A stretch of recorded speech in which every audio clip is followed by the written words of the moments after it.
Ashama kam jirtu kabajamtoota hordoftoota keenyaa fagoodhaaf dhiyoodhaa kan nu hordofaa jirtan kun sagantaa waan tokko sagantaa waan tokko ana obboleessa keessan Maatiyaas Guddinaan qophaa'ee torbaitti guyyaa tokko karaa Oromiyaa 11 kan isiniif dhiyaatu. Har'a sagantaa addaa qabnaa. Sagantaa addaa har'aa keessatti waa'ee 1991-92 seenaa mootummaa ce'umsa Itoophiyaa fi hirmaannaa adda bilisummaa Oromoo ilaalchisee nama keessatti qaamaan hirmaatee odeeffannoo sirnaa first hand information akka jedhan qabu tokkon qabadhee isinii dhiyaadhe. Innis immoo obbo Abdulfatah Yusuf Wadaay jedhama. Dhalataa Oromoo bara 1989 Yuunivarsiitii Finfinnee irraa eebbifamee achi booda mana marii mootummaa ce'umsaa keessatti nama adda bilisummaa Oromoo bakka bu'ee hirmaataa turedha. Isaan awwal isin barsiisaa.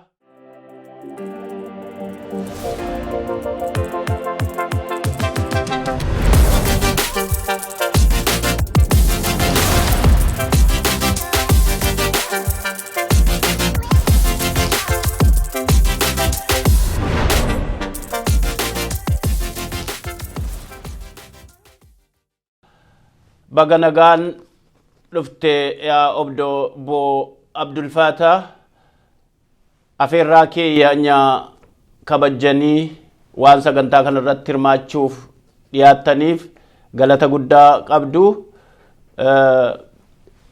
Marii waliin haasofnu jalqabuu dura mee obbo Abdulfatah bara ijoollummaa isaatii eessatti dhalatee akkamitti guddatee akkamitti dabarsee kan jedhu tapha ijoollummaa irraa haasaa yaadannoo ijoollummaa irraa haa jalqabnu. Obbo Abdulfatah baganagaan dhuftan. Baganagaan eegdanii miidiyaa Oromiyaa tokko irratti naaf heeruu keetiif obbo Maatiyaas fayyaa ta'e galatoomii. Miidiyaa tokko tana nuti dura Ali Birraan hoggaa hollisu maaltu addaan nu baasee taraa 11 ni fassaran kutaa Oromiyaati jennee isinilleen akkasuma ta'uu malu akkas ta'uu loolu natti fakkaata. Anyway, gaariidha. Ijoollummaati jette ani dhaladhe Haramaatti. Akkuma ijoollee qotee bulaadhaa horii tiisuudhaaf waan akkasii irratti turre boodarra immoo abbaan kiyya iskuula na naqe.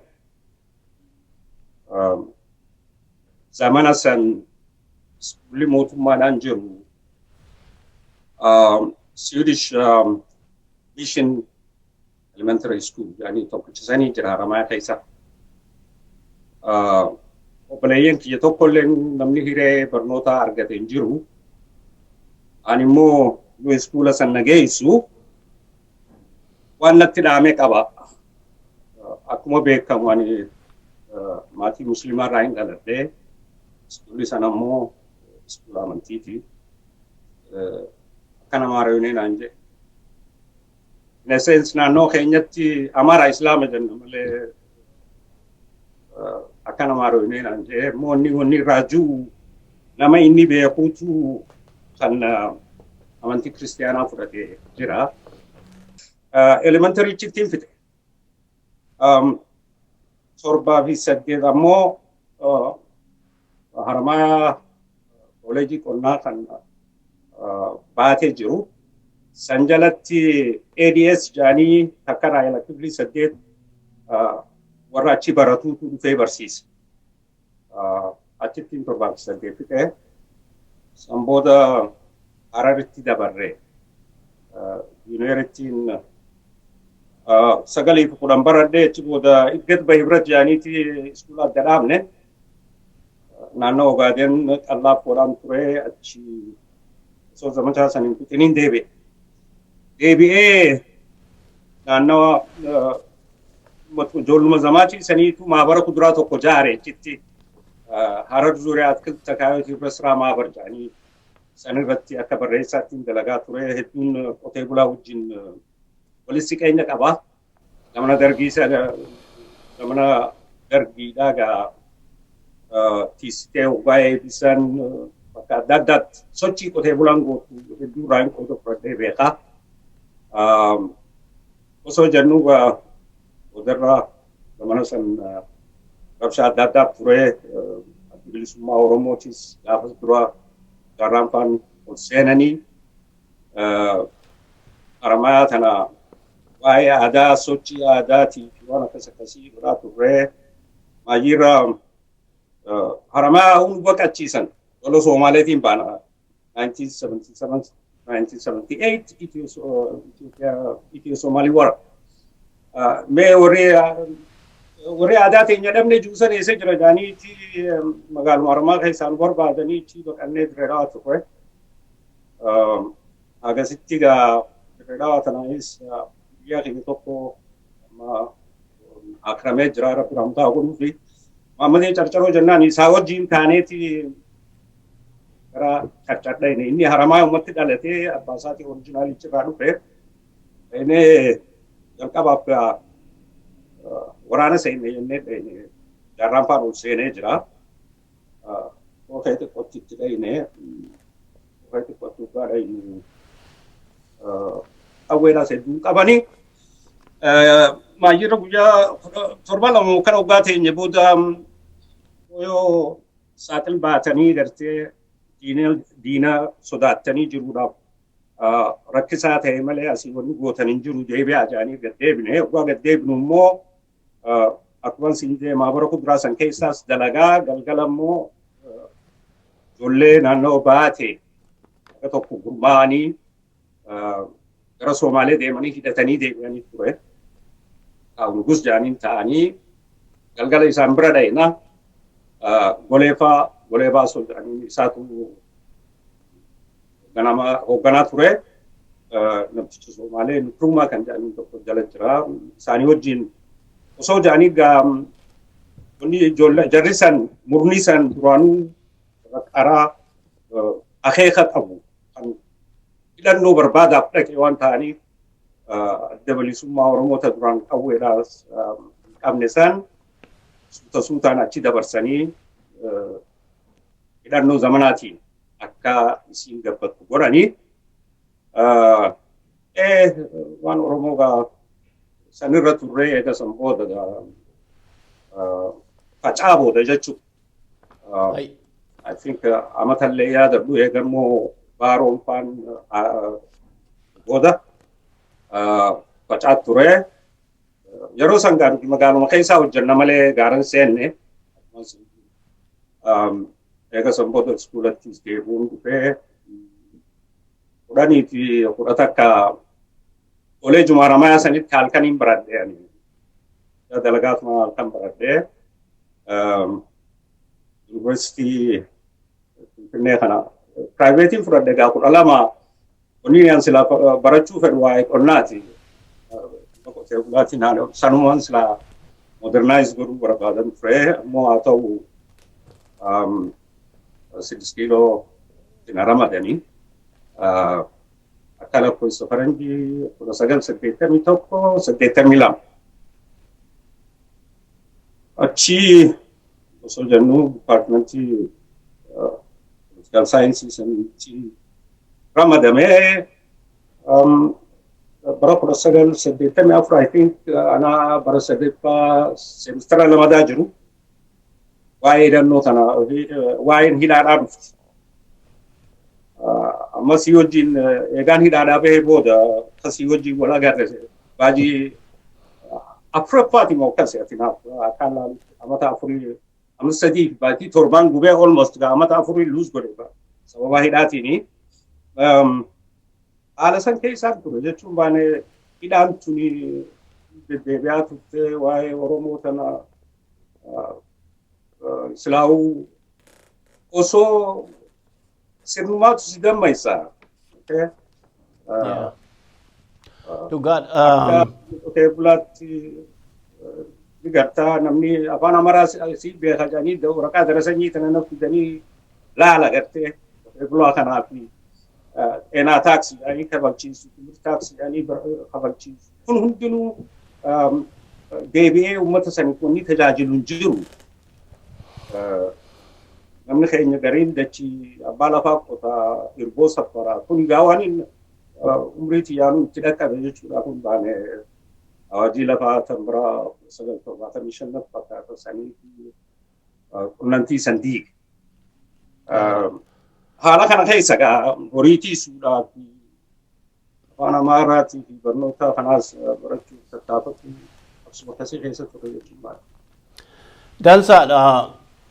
Kasanuma duukaan kaasa hordoftoota keenya isa quiet story seenaa kana maaliifan gaafadha dhalootaaf barnoota ta'a akkamittiin bara rakkinaa sana yeroo Oromoota miliyoona hagasii keessa namni xiqqaan lakkoofsaan qubaan lakkaa'amu qabsoo kanatti dabalamee qabsoon sun gabbattee achirraa kaatee gara mootummaa ce'umsaatti dhufnee achirraa immoo haga har'aa kana maal keessa akka dabarre wal barsiisuun seenaa dhaloota barsiisuun gaarii waan ta'eefani seenaa muuxannoo nama tokko gaafadhaa jechuudha waan kanaafi innuu naa kaase atu naa kaafteetta Abdulfaat akkaataatti guddattee yuunivarsiitii galtee hidhamtee utuu mootummaan ce'umsaan seeniin dura jechuudha.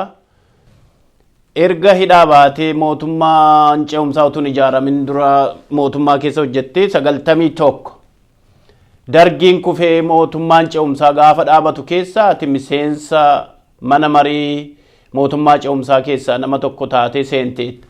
Kanarraa waan bal'aa haasa'uuf deemna mee kanarratti waa akkaataatti seentan adeemsi isaa maal akka fakkaatu isin warra mana hidhaatii baatanii magaalaa keessa socho'aa turtanii fi humna gaaraa dhufe gidduu hariiroo attamiitu ture attamittiin intigireet yookiin walitti makamtanii mootummaa ce'umsaa seenuu dandeessan kan jedhu kanarraa dhaggeeffattoota koo fi waan ibsi. Gaariidha. Akkuma jedhaniin mana hidhaatii eegaan bahee boodan iskuulatti deebi'ee 89 natti fakkaata kan eebbifamne. Sanis anumaa hidhaa keessa ture kana ni beektan natti fakkaata. Dantii isa hiree adda addaa silaa argamte hundaa'u doowwanii isa faana fudhatee ammoo wanna yeroo hundaa'u sammuuti na jeetu achi seenuu sanirraa gammachuu qabaataan turre jechuun ani sammuun koo wanni yaaduu fi wanni isaan godhan garagara haa ta'u baatii 9 moo baatii 10 akkasiin se'a kan hojjedhe osoo achi hojjechaa jiru immoo wayyaaneen Dabra Birhaanii fi Amboo dhuftee wanna biyya tokko dirruma baheen wanti jee qawwee train godhaa turan miseensota warra isaafaa turanii alaqaa kiyya hanga san keessatti hedduu walis siinee researchii waanuma Itoophiyaa tana bakka lamatti qoodanii gara bahaa kana kanan qoradhu gurbaa tokko Isaas Taaddasee waan akkasii jedhanii looyara tokko naaf isaatu biiroo bakka keessa ture ni northern part qorataa ture. Irra hedduu akkuma beekamu gaa riisarchiidha. Riisarchii waggaa gootu evidensi irratti hundooftaa sodaan birruun ni jira dhugaa dubbachuudhaaf rakkataan ture. Ammoo namtichi alaqaa kiyyaa waan Oromoo kana yoo naaf atin katabne eenyu kataba jechaa ture. Haa ta'u maayirra maaliin jeengaa damooza baatii 3 nu kafalanii turan. dura walumaan as biiroo tana seennaa maaliif qawweenaan kennamne Aku maal tujuh tanaan jee kun warri silaa leenjifamee qawwee garagalchee kun jaarmeedaa kanatti yaa'ee asitti qubataa jira. Qawwee wanni si gootu hin jiruuti. Wanni si gorsu yoo jiraate lololli ka'e olii gadi ceceennaan jee gaariin jeen akkas taatu baruurraa jalqabeen seenuun jeen. Baruurraa jalqabee biiroon seenuun jeeni. Akkasittiin gara Hararteeni. Silaa'u addi bilisummaa Oromootis dhuftee waan Harar dhaquu akka hiree ta'ee dirree dhawaatti istaadiyeematti guyyaa isaan osoo baruu faadhaan siyaa walgahii gaggeessan baruu ture. Haramaa irraa hin dhaqee qoodarraa fudhadhee achi fudhanii Dirree sanitti ofiisa abaa'oo kan kaziiraa jirurraa fuudhanii nu hidhan andeenyaa xaabiyaa nu geessan dirree dhawaatti. Ana achi jiru yeroo san Hassan Aliifaan uffanni. Abaati maal asii goota irra darbiiti si dhaabbattee ammaas hidhamta. Yaaboo gaambee hundeen Oromoodhaa Oromoon silaa'u hidhaan qoodasiiti. Biyya lama sadii akkasuma tuusiisanii baanee eegas booda akkaataatti mana marii dhaqeen baana eegas booda dhaamsaatu dhufe neerra. Kan dhaamsaa dhufee gara Finfinnee deemtaanaan jedhanii dirree dhawaa jiru. Akkasittiin baaburaan dirree dhawaa dhaqe. Waan dhaqu immoo Daawwitii fi kan yaaldaa taasisan fakkaataa eerpoortii dhufanii minilik mana jireenyaa ture. Abaa'oodhaa achi bullee guyyaa kaan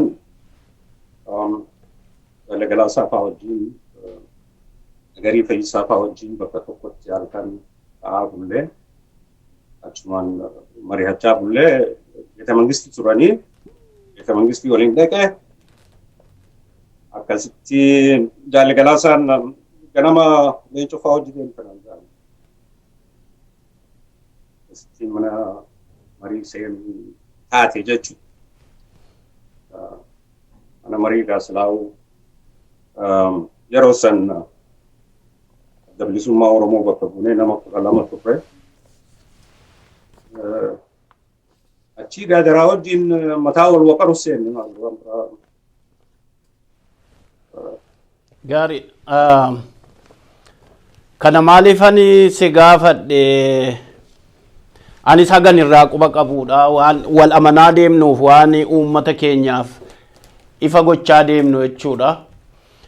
Kun akkasumatti wal waamnee seennee jechuudha mana marii yeroo seename leenjiin qabanii miseensonni mana marii seenanii muuxannoo waliin dabarsanii qabanii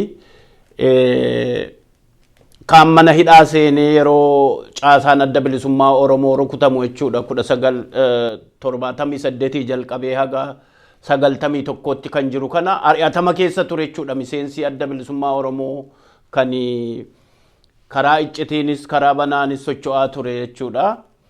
Gaafa waraanni inni dirree jiruu fi namooti mana hidhaati walitti dhufaniiti mari'atanii dafanii murtii hatattamaa fudhachuu waan barbaachisuuf jechuudha wanti kun. Hogganni adda bilisummaa Oromoo yeroo sana mana marii mootummaa ce'umsaa seenee wal dhabdee qabaa kan jedhu shakkii jira. Hin odeeffamaa tureessi ammallee har'a haga har'aatti odeeffamaa jira. Kun dhuguma yoo dhugaa ta'uu baates immoo kun soba jennee ragaadhaan uummata amansiisnee darbuu waan kana dhalootaaf ibsuun barbaachisaa waan ta'eef. Adda bilisummaa Oromoo bakka bu'anii mana mootummaa ce'umsaa keessa achi turan reedduun isaanii dhuguma qabsoorra turanii kaanis hidhaa turanii reedduun isaanii warra hidhaa ture. Mana hidhaatii bahanii kan warri alaa dhufee mana marii san keessatti turan Jamaa Rogolee yookaan Tomaa Hawaas Leencoo Lataa isaan lameen natti fakkaata isaan reedduu isaanii warra maqaa adda bilisummaa Oromootiin mana hidhaa keessa turanii wiisa dargii fi wajjin bahanii uummata gaaraa turanii. Wanni beekamuu qabu gaasilaa'uun akkuma atuu jette namni kun garagara walitti dhufee haa ta'u sagantaan adda bilisummaa Oromoo ta'u mootummaa ce'umsaa keessatti maal akka barbaadamu namni miseensa ta'e hundi ni beeka. Dibeetiileen mariin mana marii keessatti akka adda bilisummaa Oromootti sagalee takkaan falmaa turre dantaa uummata keenyaa ni tiise jennee waan itti amanu duratti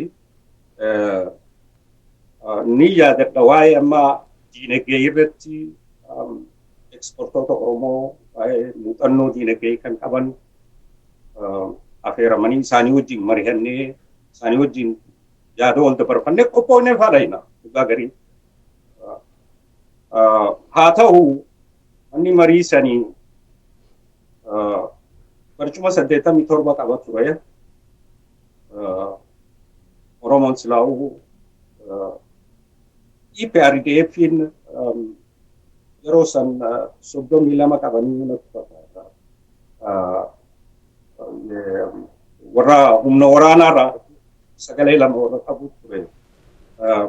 OPDOdhaa fi Amaaraa Tigree 10 qaban ture. Akka dhaaba tokkootti egaa wanni ajaa'ibaa adda bilisummaa Oromoo 12 qaba. Haa ta'u dhaabni Oromoodhaa kan akka amma Oromoo Aboodhaa fi adda tokkummaa kan waaqa hoogganamu qabaatu turanii AFL'n jira. Sagalee 27 silaatan Oromoodhaa tan mana san keessa turte. 87 keessaa 27 gaa silaa'uu dimokiraasiin kun waggaa garii akkaataa isiin waatti murteessitu sagaleedhaan waan ta'eef 27 mana san keessatti silaa gola tokko jiraatte at least waa push godhuu ni dandeessi. Gara biraatiis kan akka keenyaa hawwachuudhaan waa godhuu ni danda'ama ture. Akkuma beekamu gaa OPDO'n silaa'uu bakki isiin jirtu akka biraati. Akkasuma dhaabni biraalleen waan adda addaatiin wayyaaneen illeen akka sagalee takka hin taane gochuu yaalii godhaa turte. Haa ta'u waan warri miseensa mana marii keessan keessa turan rakkina waliigaltee yookaan rakkoo isaan jira kan jiru waa garii irratti ifa tabaatee akkasitti kana jedhee qabu. Wanni hanga achi turre keessatti gaasilaa'uu yoo galmeen laalame addi bilisummaa Oromoo maal irratti akka falmaa ture sagaleedhaan mo'amuus waan uummata Oromootiif ni argamsiisa jee irratti falmi inni godhaa ture ragaa bahuu danda'a. Akka Oromootti yoo laallu immoo waa'uma dirree dhawaa qofa irratti waa'ee dirree dhawaa yoo diibeetiif ta'u OPDO'llee dabalatee dhaabni Oromoo sagalee takkaan dhimma Oromoodhaa kan sagalee takkaan murteessu paarlaamaa san keessatti sanii yaada. Waan biraa irratti namuu biyyoo adda addaa qabaa. Garagara nutuu 27 reefu juusan akka uummata Oromoo bakka bu'uutti maqaa uummataa kan dhawannu saniif sagalee isaanii ta'uudhaaf wanni murtaa'ee dirree dhawaa qofa jechuun baane. Waa'ee diinagdee irratti haa ta'u, dhimma walloo irratti haa ta'u, waa'ee magaalaa Finfinnee irratti falmii godhamtu irratti sagalee takka hin turre. Kuni danda'ame egaa wanni achi keessatti ta'u hundi ni waraabamti illeedhaan ni barreeffamti.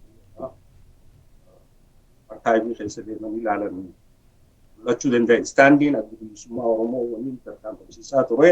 Maali reedduu amma konfliktii guddoon kan achi keessatti yeroo san natti hubadhu waa'ee waraana mooraa galuudhaati. Reedduu san adda bilisummaa Oromoo humna waraanaa meeqa qaba falmaadhaan deemaa ture keessatti. Adda bilisummaa Oromoo I think dhugaa garii ati miscalculation in siyaasaa keessatti numa jiraata. Akkuma beekamu deeggarsa uummataa irratti abdachuudhaaf filmaanni nagayaa firii walabaan namni filatu yoo jiraate sagaleen uummataatu haqa gartee adda bilisummaa Oromoon falmaa turte ni mirkaneessa kan jiru irratti hedduummaas warra Shaabiyaa amanuun ni ture. Akka yaadadutti tripartite komitee keessa Shaabiyaadhaa akka miidiyeetaa seenanii waraanni mooraa jiru isaaniin tikfamuu bakka waraanni jiru sanitti reenjii wanti biyyaanee dhiyaatee jiraachuun filmaataaf jecha humna waraanaallee garii sarmu gochuun waan akkasiitaniin dhagee qabaa yeroon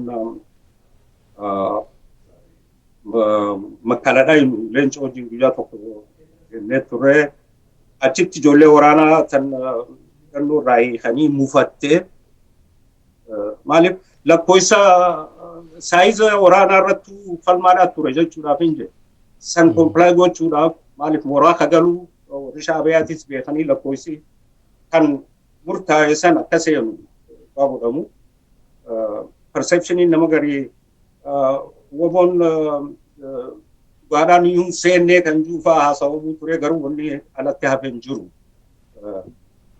Wanni kanaagaa waraanaa fi warra siyaasaa warra hoogganuu jidduu garaagarummaa ni jirti. Ammoo ifa baatee gartee mul'atte hin jiru. Seenuma qabsoo adda bilisummaa Oromoo keessattuu wanni jiru contradictioniin jirtu fatteettu eega facaa booda kan amma namni gariin ala bahee dubbatu malee duraan dubbatamtu waraana keessaa warra hoogganoota gartee murtii kana fudhannu gaaratti hafee illee hin beeku kan hin dhagee illee ni jiru. In a sense laa'uu kaampii seenumsa mana marii keessatti beetii taateen akkaataa itti argeef waraana mootummaa biyyaatti akka fudhatamtu ta'uurra filmaata nagayaan namni osoo hin birranne sodaa malee dhaaba barbaade filachuudhaaf manni waraannis mooraa galuu qaba jedhamee murtaa'e kana akkuma reefu jee 2087 irraa 12 yoo baaftu warra 75 kan jiraamire sagalee. So ogaa garii dimokiraasiin ni jenna malee dimokiraasiin harka wayyaba jedhanii haalli deliberationii murtiilee baatuu san environmentii san keessa yoo ilaalame malee akka alaalaalanitti yes bilisummaa Oromoo uummanni warra amma chaartarii kanamaa mallatteessa warra jiruun dhaga'ee beekaa yookaan eega mallatteessan booda gatii isaa meeqanii cabsinaa namni jechaa ture. So akka hubannoo kiyyaatti gungumiin ni jirtu. Gungumiin hin jirtu jechuun ammoo konfliktii ifa baatee dhaaba rakkina qabu agarre. Akkaataa paarlaamaan itti hojjetu hubachuu dhabuun keenyaasuma jira jechuun muuxannoon nuti siyaasaan dimokiraasii barbaadanii maal akkamii paarlaamaan kun akkamii intarastii akka nuti qabnu faallaa keenya warri jiru achi keessatti harka wayya qabaatuu isaa kana hundaa wallaaluu dhabuurraa namni interpretation mataa isaa kennuu danda'a. jeetuma yaada. Gaariidha. Hordoftoota keenya addi bilisummaa Oromoo gaafa mootummaa ce'umsaa seene humna waraanaa godina lama, godina bahaa fi godina dhihaa keessa socho'aa ture jechuudha. Humni riphee lolaa waraana sana qabateeti kan mootummaa ce'umsaa dhufe.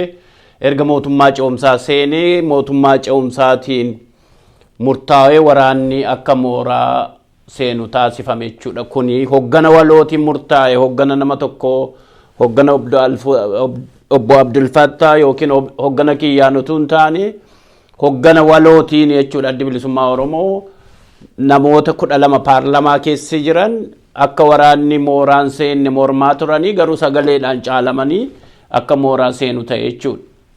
Gaafa paarlamaa keessaa baatanoo akkamittiin murtaa'e mari'attanii teessanii koree gidduu hoggana adda bilisummaa Oromoo walii galaatu murteesse moo calluma ittaniiti paarlamaa kee yaatan? Meeshaan dura akkaataa amma falmaa gartee waa'ee waraanaa irratti waraanni mootummaadhaa Ihaadig qofa ta'uu irratti addi bilisummaa Oromoo gammachuun qabu ture. Walitti makamuu waraana biyyaa gartee kontribuut walitti goonee ijaaruu ta'e malee kan jiru irratti falmaa ture. Garuu sagaleedhaan akka mo'amneetti watamuu qabu. Amma gaa nuti mana marii keessatti akkaataa itti falmaa turre kana namni alaa reedu miidiyaadhaan illee hin dabru kunuunsaa sanii akkuma namni paarlaamaa jiru san gartee waraana mootummaa wayyaanee san waraana mootummaa akka ta'uutti kaan mooratti akka galuu akka murtaa'etti ilaalama. Sagaleedhaan mo'amneeti waraanni Ihaadig yeroo sanitti waraana mootummaa ta'e jechuu barbaadeedha. Mootummaa keessaa bahiinsaa silaa'u jalqabarraa jalqabee asxaaleen ni mul'ata. Haala amma jiru kanaan waluma fakkaata jechuu dandeessa. Yaa addi bilisummaa Oromoo har'arraa jalqabee mootummaa keessaa baanee jiru san dura insidantiilee adda addaa waan adda addaatu kaa'atu. Yerooleen cufamuun miseensottiin adda bilisummaa Oromoo ajjeefamuun bakka hundattuu waan mul'ataa ture. Saniifuu koreen tripartite committee ijaaramte. Tripartite committee tuni koree jaarmee sadeen irraa jechuun Ihaadigii fi adda bilisummaa Oromoo akkasuma warra Sha'abiyaadhaa akka waan kana bakka oofisnitti dhufame dhaqanii qoratanii akka banan waan akkasii yaalii rakkina jiru furuudhaati yaalii godhamte. Garuu Sha'abiyaan hagamta akka adda bilisummaa Oromoo isii abdatee kennetti waan san hojiirra oolleen waan biraati. Yaadadha yeroo tokko nama tokko gaafate akkamitti warra Sha'abiyaa kana amantanii yaanii jaallaleen gaafata. Iloo Abubakar na fakkaata namni gaafate san. Jarri lachuutu afaan Tigree haasawaa kamtu kamii uummanni keenya addaan hin beeku. Kamitti warra Sha'abiyaa kana isaan akka agartee miidiyeet godhan battanii kan jiru. Saniif deebisaan leencoon kennan Isaayyaasii wajjin hariiroo gaarii akka qaban egaa waan bas ja'ame bakka hundattuu waraanni Sha'abiyaadhaan eegamuun san akka nuti karaa akka ja'amee gartee nutti himamee fi abdannetti hojiirra ooluu dhabuunsaa ifa. Mootummaa keessa bahiinsaa yeroo sanitti koree filmaataa tan naannawa Harar nama jiraman gudhamneetiin an deeme. Magaalaan Harartuun akkuma Finfinneedha. Yeroo sanitti chaartariin wanni guddoon inni dilibar goone jennee yaannu magaalaan takka ta'eenyuti murteessuudhaaf uummata naannoo sii qubatu magaalaan silaa'u qubsuma waraanaati gaazan taa'u jedhamee akkasitti faayin ta'e yeroo sanitti kanaaf magaalaan Finfinneetii fi magaalaan Harar dachii Oromooti. Ammoo haala qabatamaa jiruun Finfinneen seentara magaalaa guddittii biyyaa ta'uudhaaf riisoorsii jihaa hundaa waan harkiftuuf namoota karaa hundaa waan itti dhufaniif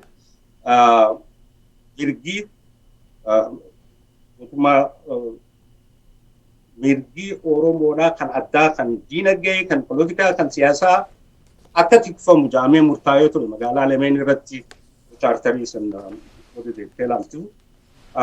Magaalaan Harar yes adda bilisummaa Oromooti numaa'u uummanni Harariidhaa.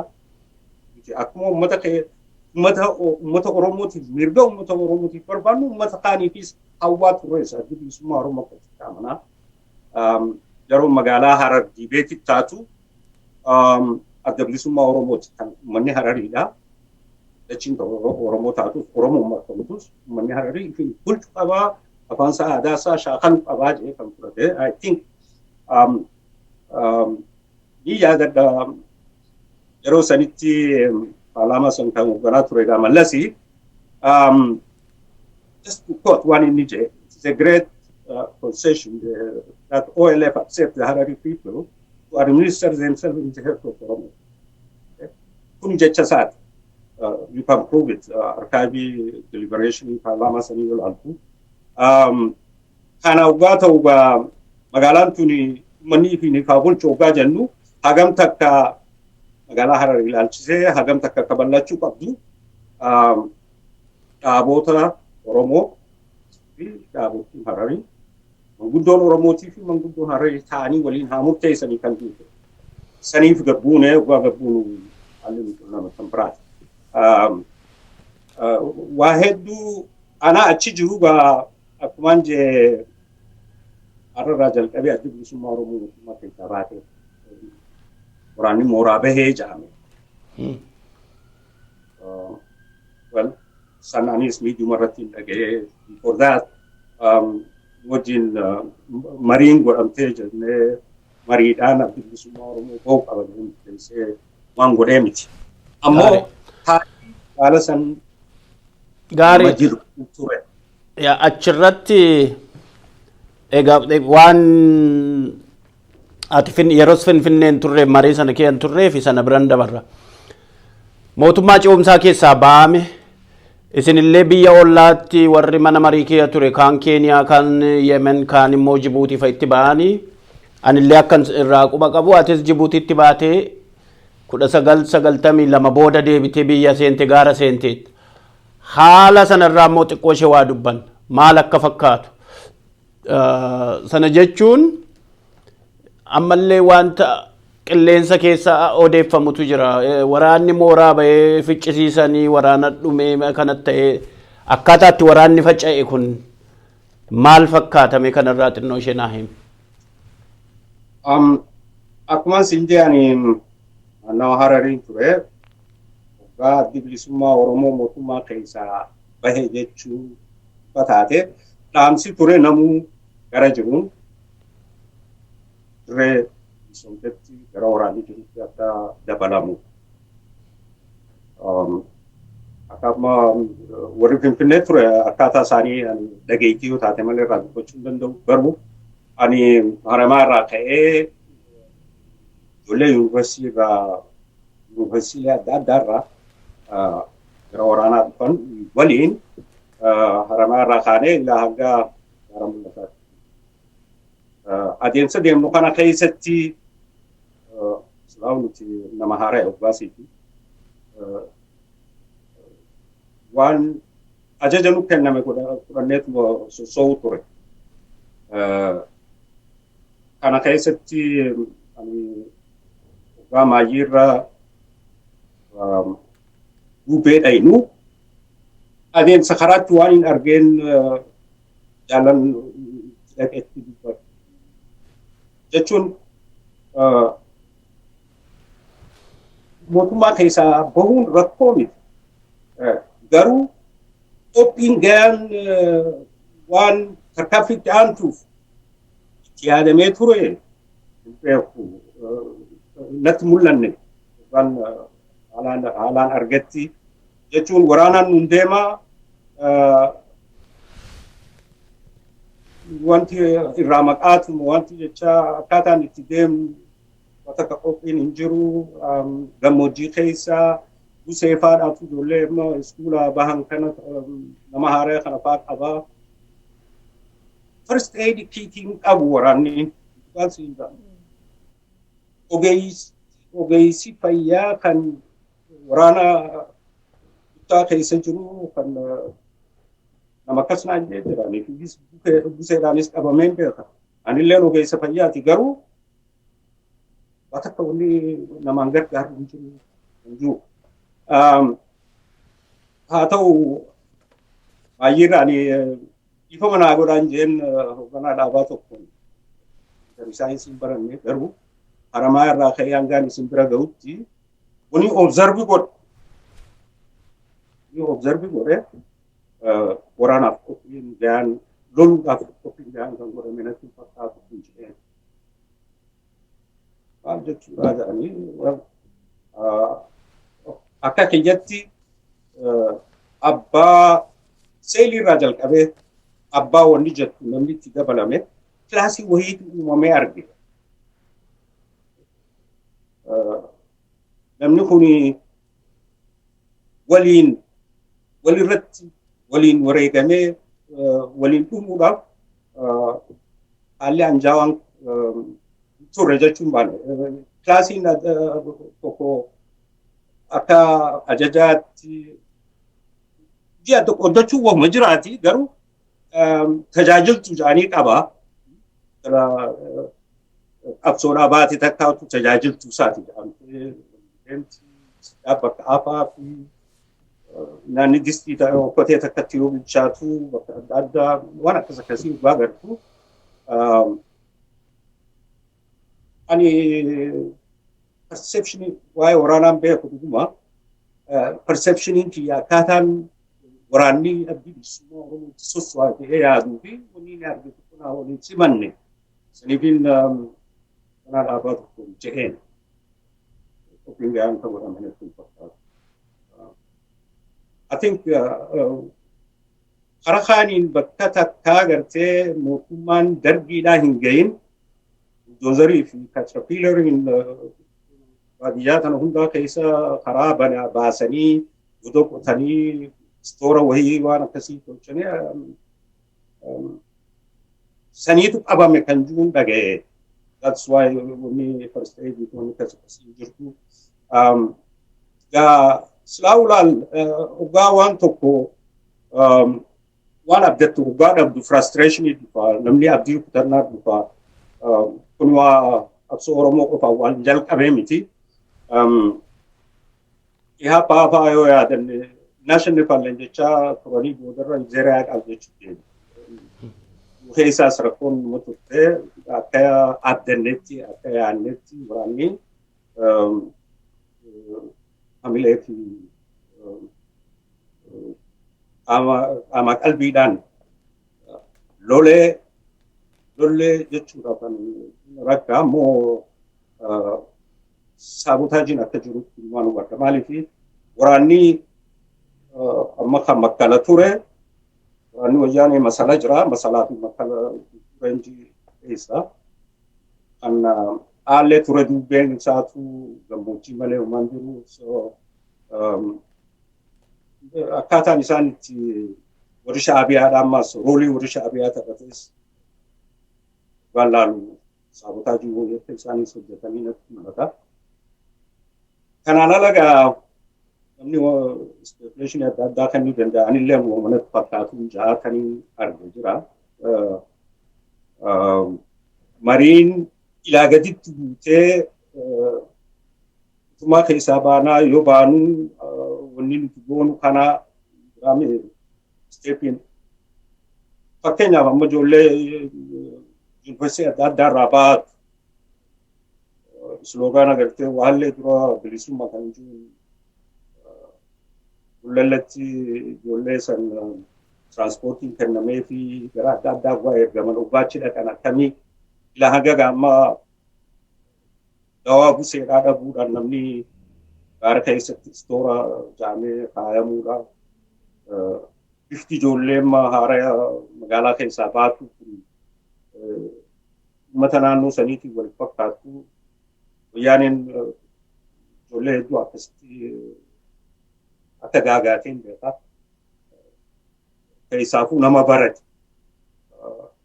Namaan argee karraa hafee waan kifli saddeetiin baradhe yuuni irraa deemee immoo kifli saddeetiin baradhee jedhee nama bahee kan naa himeetu jira. Yuuni amata tokkoffaate amata lammaffaa warra jettu hunda achitti gatte. Kana waan duuba murtii san tokko akka dhaabaatti murteessuun Oromiyaa bilisummaafillee fuuldura nama baratee barbaaddii maataafuu haa ta'u murtiin akkasii waggaa kennamte immoo nagahummaa isaanii tiisuun haalli itti tikfamutti leenjisanii deebisanii uummataaf akka tajaajilan gochuu irratti qophiin gayaan hin godhamne jedheen yaada. Kuni hedduu waan ammallee sammuuti waggaa garii najeeqaarraa tokko jechuun gaariidha. Anaafatillee 1997 keessa natti fakkaata erga gaaraa ol deebite iccitiidhaan wal agarree turre. Wannoodhaaf utuu hin taane kanaaf namooti jiran namooti bara coverti wannoodhaan socho'aa turre nu gargaaraa turan maqaa isaanii himii fi yookiin akkana jedhi utuu hin taane mee muuxannoo sana keessatti akkaataatti biyyaa baatirraa xinnoo ishee nu qoodi. Waan tokko laalla amma akkuma reefu siin jee waraanatti dabalamnee deemnee dubbee waggaa geenyuu jaallan yeroo sana achi turan kan du'ees rabbiitti haa tolu galgalaasa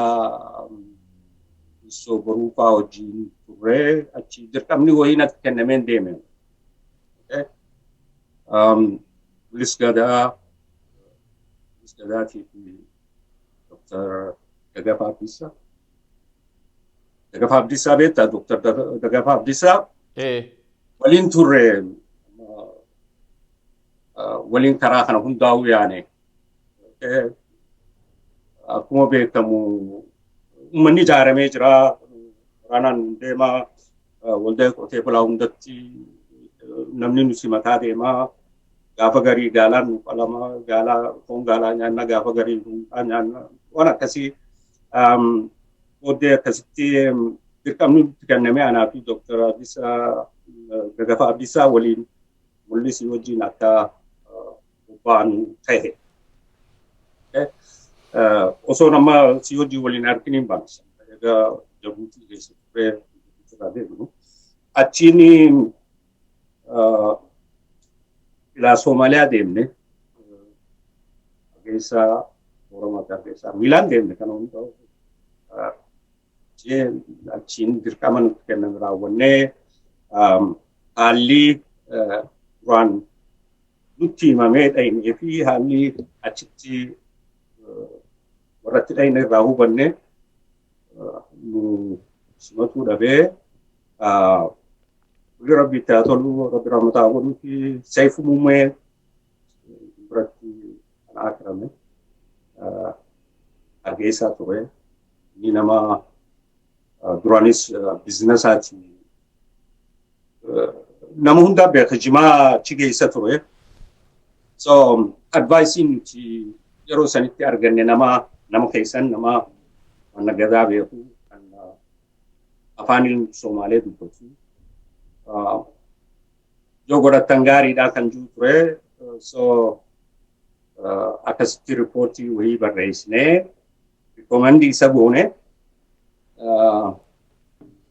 Hargeysaa irraa Dr. Dagafaa Abdiisaa gara Jabuutii tarkaanfanne. Jabuutii 93 dhaqeessaa 95 Jabuutiidhaas seenaa biraati. Ijoolleen hawwisoon caffee biraa ifa hedduu isaanii itti turanii sochii adda addaatichi geggeeffamaa ture ammoo 95 I think April natti fakkaata yeroo san filmaanni mee geggeeffama. Ani Jabuutiitti ogaa murtiin akka dirratti deebi'an ja'amu hin taane maali Oromiyaa bilisoome gaafachaa ture garuu nu qofaa miti jarri hawwisoolleen akka deebi'u godhamu. Yeroo sanitti dhugaadhaa waraanni Haareetti jaaree naannoo laga Haamaatii haga Dirreedhaa fa'aa akkas sossoo'uu jalqabee ture garuu murtii jarri hawwisoodhaa gara biyyaa deebi'u kan falmaan ture. Nutillee yoo deebine uumaatii miti garuu yeroo mootummaan filmaataaf qophaa'utti I think filmaataaf waggaa qophaa'an akka wanni yaadni isaanii duraan fashallee bakka barbaachise hunda qulqulleessuu mootummaan irratti carraa'itti jedhee yaada. Nama militariin silaa'u konfiront gootee wanti ta'uu rakkoo miti immoo ijoollee hawwisoodhaa Jabuutii warra turan warra achi turuudhaaf hiree qabu. Mooraa dhaabaa san warri taa'u hundinuu yaada sanitti amananiiti malee magaalaa seennachuu ni danda'u. Garuu yeroo sanitti soo haalli anjaawaan hin jirre deebi'aa jechuun sanuu naaf fudhatamne ammoo naaf hin fudhatamne kan hin amma jiru osoo hin ta'in teessoo irratti yaada san ture. Sirree miti Oromiyaan hin bilisoomne agarsiisuu hin deemanii namni trained ta'ee gartee waraana konfiront godhu yoo deebi'e rakkoo miti kan jiru baay'ee ture. Sanii wajjin Jabuutiirraa gara Somaalee gara hara Somaaleetiin biyyatti akka deebinu ta'ee ani waan deebi'u nama qabsoo keessa ture kan miseensa koree jijjiiramaa ture tokko immoo waaree jedhamuun sama deebi'eetu wareegamee isaa wajjin xayyaara daaloo jaalii kan Somaalee tokko keessatti deebi'ee argeessaa lamuudhaan jedheefine. Anyway, Jabuutii tana amma turre beektee rakkoo adda addaa deemaa ture achittuu rakkoon dhalatte jechuun baanaan amma abbaa giddii faas waliin ture wanni guddoon akka nama tokkootti addi bilisummaa Oromoo mootummaa keessa eege seene bahuu qabu kan akkuma reefu ijoollee barattootaa san haalli isaan nagahummaa isaanii itti tiisinee leenjifnee hojiirra oolfachuu hin dandeenyetti sloogaana isaan qabatan dhaadannoo isaanii santan waa hundaa dura barnoota jechuun gara gaaraa deebisanii siniina busee dhabuudhaan dhumuu san kadhata goonee jeen dubbadhaa immoo dubbadhu kuni akka interpretation biraa fudhatu. Rakkoon guddoon hin argu warra oliitii wajjin yaada walabatti haasofta. Warra jalaa kanaa wajjin ammoo waan isaan fedhan malee waan biraa dubbachuu yaada biraa hin ta'in godhuu dhaaba keessatti fudhatamu. Kan biraa silaa'uu boodarratti dabalamuunii fi achi keessa turuun garaagarummaa qaba. Ija takkaan hin ilaalamtu. Ati nama tokko heeraa fi seeraa jira.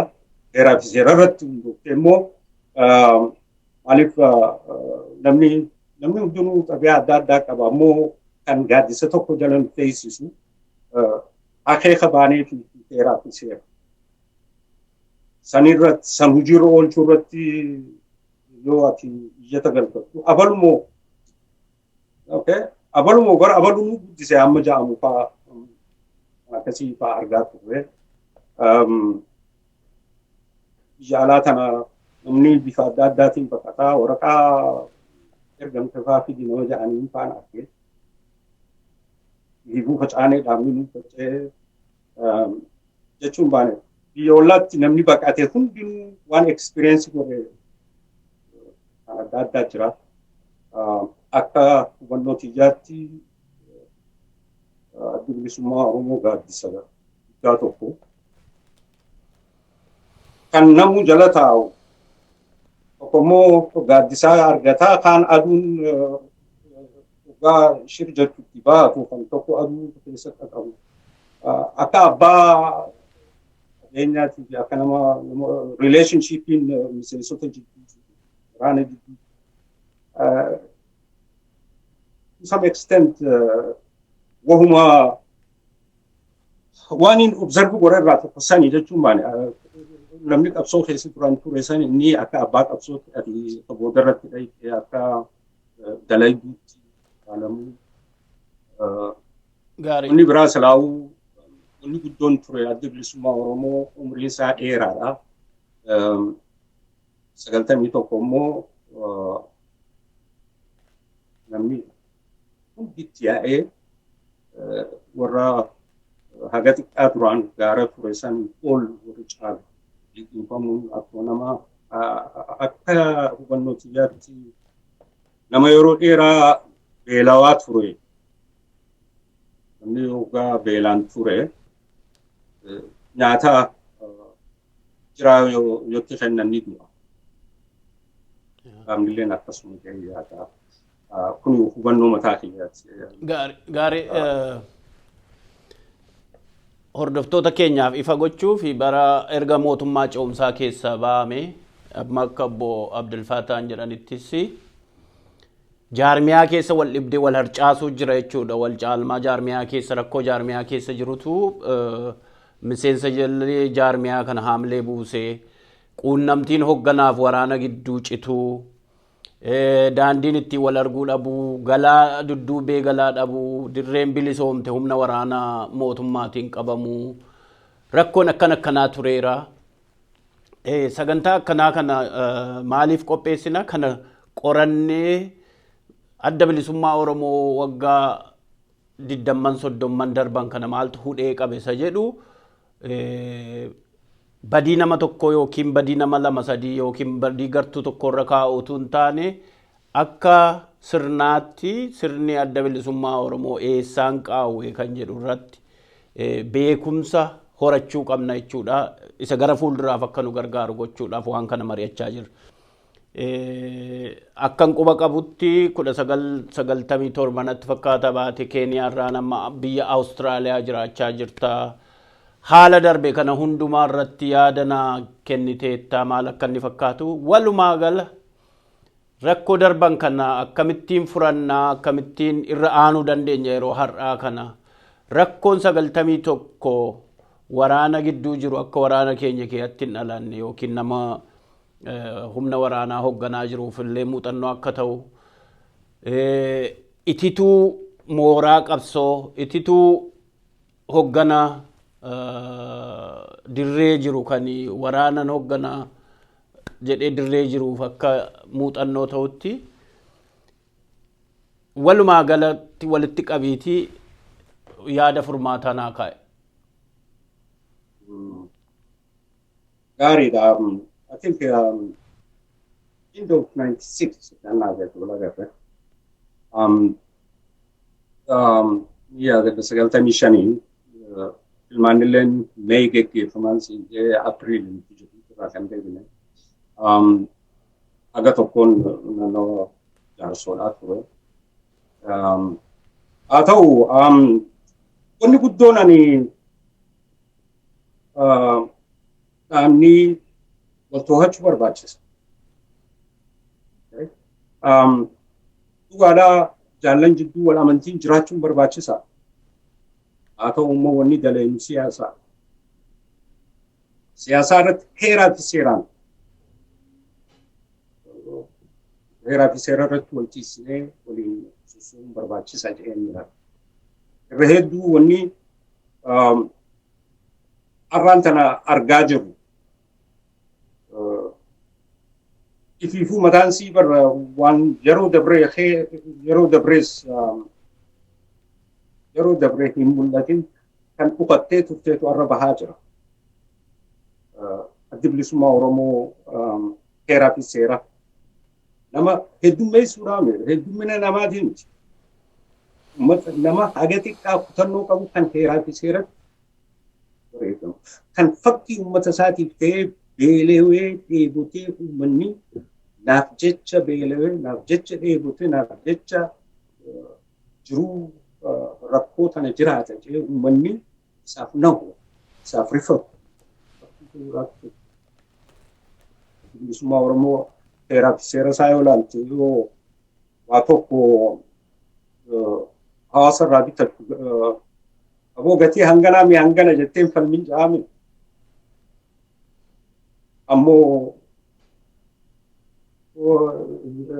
waan hiraata waan argerraa yoo ilaalu namni kun hiraata waraanaatiif kennaa jedhanii gammoojjii tana horii harruma keessa galaa. Kana fudhadhaa lakkee kanaami kana fudhadhaa. Kuni bakkaan an jiru waan hin dubbachuu hin dandeenye waan hin argu. Lammaffaa wal to'achuu dhabuurraa wanni akkasii wal amantii qofaan siyaasaan fiintan baatu wal to'achuun barbaachisaadha jedheen amana. Qabsoo tana keessa qabsoon ammas jalqaba waggaan dubbadhu gaafa dheenessan yoo magaalaa keessa jiraachuu saaxil baatanii jiraachuu dadhabdan malee wanni asii gootanii jirtanii yeroo chaartarii sana ammoo magaalaa taate kan namni hundinuu dhabu san keessa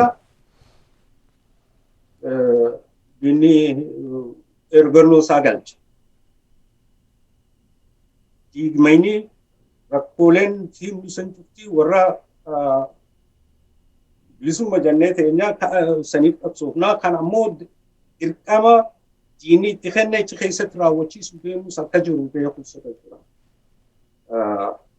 Inni ani Oromoodha. Naamo Oromoon silaa'u adeemsa nama waa dalaguutu kalaqaasii waa garii murtiin ati fudhattu akka ati tilmaamatte hanqattee waan atiin eeggatiin irratti fiduun siyaasaa keessa waan jiraatu. Adda bilisummaa Oromoo qofaan hin baane ammoo inni guddoon heeraa fi seerri kan mataa waliin nama qabee gaaddisa tokko jalatti dantaa takka akka daliigisu godhu jiraachuu qaba. San tokko. Lammaffaa akkuma reefu jee namni beelaan ture yoo qonkootu darbee ni gaddama. Yeroo tokko Haramayaan ture ijoollee dargaggeeyyiitti xalayaan takka dhuftee nama kudhan nu ergaa jala. Nama kudhan namnummaan ilmi namaa hundi deemuu fedha. Nama kudhan kan leenjii barbaadnawaa jaan namni hundinuu deemuu barbaada tokko kan hiree deemuudhaa dhabe waan jee. Bakka qarshiin kudhan nageessituu fi isin kadhadhaa jedhan. In a sense, waliif irraa baasee daddarbinaan fudhatama jechuudha. Qabsoon siyaasaa akkas ta'uu hin danda'u. Wanni guddoon waan humna xiqqoo takkaatu yeroo chaartarii san humna isii dachaa meeqa isarra deebitu liqinfame. Jechuunii fi waan kan hundaa hooggananii taliganii tartiiba qabsiisanii akka qaama tokkotti sosoosuu rakkisaa ture.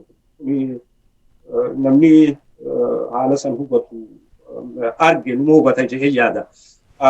Kanaaf guddina akka malee guddachuurra tartiibaan suutaan akkasii guddachaa deemuu irratti xiyyeeffachuu qaba. Siyaasaa kan islaamuu laal kaayyoon nuti barbaannu tan laaftuudhaatiin sagalee qofaan akka hin dhufne yookaan baalot booksiidhaan waan deebi'aatiin namooti baay'ee nama yeroo dhaga'u yeroo ammaas 91 74 carraan nu baheedhu carraa dhufee Oromoo bira tareedhaan 74 gaafa warraaqsi dhufee biyyi labsiin lafaa ba'u sirni naftanyaa cabu yeroo sana carraan nu baay'edhanii 91 akkasii har'allee akkasuma jechaa jiran namoonni baay'een namootni hubannoo siyaasaa hin qabne namoonni hubannoo adeemsa hawaasaa irraa hedduu hubannoo hin qabne carraan nu baay'ettee yaaddaati. Well, carraa waan hin dalaganne duuti dalagannee waan sanfinnee qophoofne kan jiru waggaa garii aansanii yaadu. Yoo nuti qophoofne nuti walii galle carraan nu dabaratu hin jira. Ani haala amma kana mana makkanaa sadii garreen jira. Yeroo darbiin kufuus akkuma environmentiin akka nama bilisoomee fakkaachuu gammaduun first time namni biyya san keessatti aadaa isaa afaan isaa new democratic revolution ogaa waajan gaafasiis filaa kaayyannee waan yeroodhaaf godhamee dachiin waajamtee gammannee bilisoomnee yoo mallas dhufuu sirni hundinuu silaa'u kan duraarra xiqqoo wayyaawaa dhufu. Absoodha immoo fedhii isaatiin miti. Absoon nuti godhaa jirru bakka carraa teenyata dhugaa sanitti nu geessaa jira malee carraa nu dabaru hin jiru. Dhugaa. Wahuma dalayneetu sanii abdii kutachuun nu barbaachisu. Kan wanni hin dhaammadhu bakka irraa kaane beeka. Waan keessa tarree qalbifadhaa. Galatoomi. Ittiin walii gala yaadi dhugaa jiru nuti qophoofne bakka nu barbaachisu hin geenye malee carraan nu taree hin jiru gaafa qophoofne dhawaa ta'an itti dhufnu bakka tokkorraa kaanee bakka lama geenya bakka sadii akkasittiin itti siqaa dhawaa ta'an itti siqamaa deemaa bilisummaan salphaatti hin dhufuu jechuu isaaniiti isaanis. Dhumarratti utuu marii keenya hin xumurin bara qabsoo kana keessa bara biyyaa bahuutti bara golga garagaraasii gochuutti namoonni wareegama fudhatanii hunduma keenya namoota qabsoo keessa dabarre namootni siiviliin wareegama fudhatanii nu gargaaraa turan jiru. Isaan kanaaf yoo galata qabaatte galateeffadhu maqaa dhahiin jedhu akkasumattiin galatoomaa hidhii bira naadar.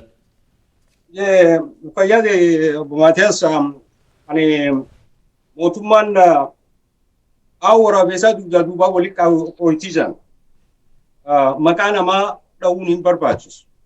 Maaliif jennaan mootummaa yeroo hundaa'u warra mirga isaatiif falmu kana ni qoratti. Dhabamsiisuuf yaaltii saniitu maqaa namaa warra bira dargiidhaa qabsoo godhaa ture. Wayyaanee liistuma san dhaaltee hordofaa jira. Kan eegama las boodaatis liistiin sana numa deemti. Kanaaf ani dhugatti jiru xiyya keessatti warri yeroo hundaa'u qalbii keessaan bannee kan hamtuu fi toltuttis bira dhaabbatan qotee bulaatii keessaafuu uummanni haramaa warri qabeenyaanis bira dhaabbatanii dabarsiisan galata na biraa qabu. Yeroo rakkoo kaniin Jabuutii keessaa deebi'ee warraan duraan waliiniin ta'e babay'ee jee wajjin wal afaan buunee ilaalcha siyaasaatiin rakkoon taatee achittis jaallan obboleeyyan kiyya kan ammallee biyya jiran kan haala naan jeessanii waan danda'aniin bira dhaabbatan yeroo hundaa'u dagadhu. Jaallan ijoollee qabsoo irratti dhuman warra ilaa hangaarraa mirga Oromootiif wareegaman hundi diinni isaanii bilaashitti hin hafne eeroo qarree maalummaa isaaniitiin boonan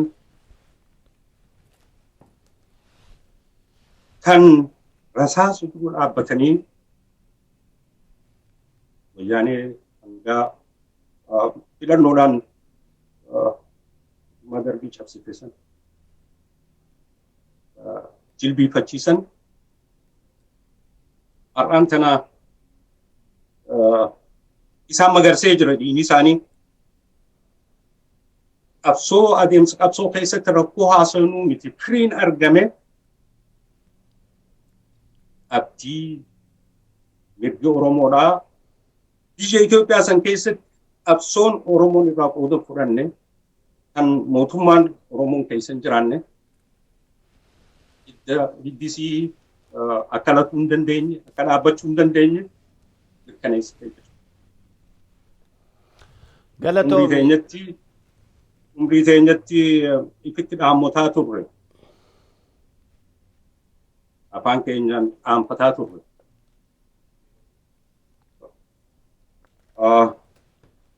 Ifamaa wajji har'aan tana fill in the blank qofaa ilmaan Oromoo kan saba isaaniitiif adoodan kan rakkoon saba isaanii itti dhagahamtu bakka silaa filamaniin mootummaa uummataa san jaaruu qofaatu hafa malee qabsoon ilaagaa irraa rakkina akkasii qabdii maarree jennu kan amma hundaa keessa tartee Oromoon akka humnaatti as a force biyya san keessatti mul'attee iftee jirti. Kanaafuu dhiiga isaanii itichanii yaada isaanii bakkaan ga'uun dirqamu dhaloota jiruutu natti fakkaata. Eeruu fi qarree arguu kiyyatti ani akka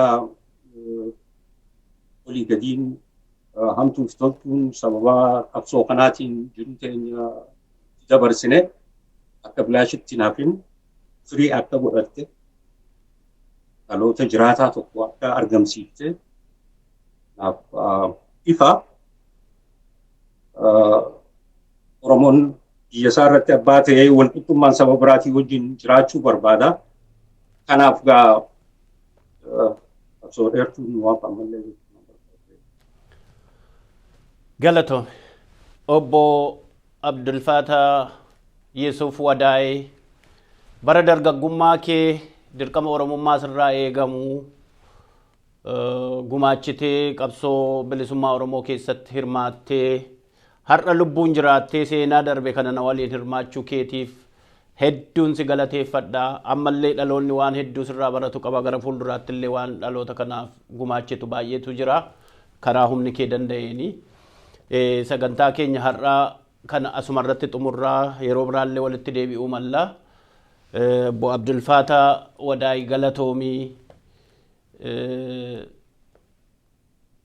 yeroo itti aanutti hordoftoonni keenya namni waa'ee adda bilisummaa Oromoo irratti rakkoo kanaan dura ture irratti beekumsa nama qabu muuxannoo nama qabu achi keessatti rakkoo kan akkamittiin furannaa akkamittiin irra aannaa akka sabaatti akka nama tokkootti yookiin akka murna tokkootti tun ta'in akka sabaatti furannee dhugaa dubbii walitti himnee rakkoo ture amannee gara fuulduraatti akkamittiin fooyyeffachaa deemna duratti marii gochuudhaaf beekumsa walii maddisiisuudhaaf sagantaa kana kan qopheessine irratti mari'achaa jirruu fi kanaaf naquunnamuu dandeessu itti fufnee marii goonaa eessaa cabee eessaan dhimmisee eessaan hir'atee qaami jabina keenyaaf qaama laafina keenyaa kanaa yoo nuti waliin qorannee furmaata ittiin barbaadin namni kana nu gargaaru hin jiru jechuudha. Sagantaa keenya har'aa asuma irratti raawwannaa hamma sattaanuu walitti deebinutti nagaatti nuu turaa galatooma.